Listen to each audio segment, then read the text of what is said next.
Are motorists, both of the two-wheel and four-wheel variety, ready for sharing Commonwealth Avenue now with exclusive motorbike lanes in place and being enforced? This and other questions will be discussed in Motoring Forum up next. The Metropolitan Manila Development Authority has begun full implementation of the scheme assigning lanes for motorcycles, private vehicles, PUVs, and bicycles on Commonwealth Avenue in Quezon City.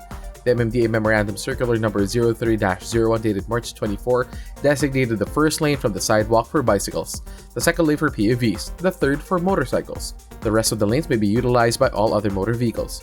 The MMDA said appropriate pavement markings delineated the dedicated lines with ample traffic signage strategically installed on Commonwealth Avenue to guide motorists, and unless otherwise provided by guidelines or when necessitated by emergencies, vehicles traveling in their dedicated lanes may not use the other lanes. Under the guidelines, when driving onto or out of Commonwealth Avenue to or from side streets or intersections, vehicles are only allowed to go into or out of designated lanes using transition lines, which will be installed 100 meters from the solid line of respective lanes. Motorists are advised to use signal lights. Vehicles are also allowed to switch lanes within 200 meters of U-turn slots. Corresponding transition lines or pavement markings were supposed to be installed to guide motorists on the whole length of Commonwealth. The MMDA conducted a lengthy dry run to familiarize motorists about the new scheme designating exclusive lanes for motorcycles, PUVs, bicycles, and other motor vehicles. The new scheme is aimed at reducing the number of road accidents on Commonwealth Avenue, especially those involving motorcycles. It is still to be seen if the new scheme will indeed reduce the number of accidents on Commonwealth Avenue. However, the first few days of the full implementation of the scheme, complaints are being posted on social media about motorized vehicles poaching on motorcycle lanes, most of the time to overtake other vehicles. Motorcycle riders are also complaining about buses swerving dangerously into their exclusive lanes.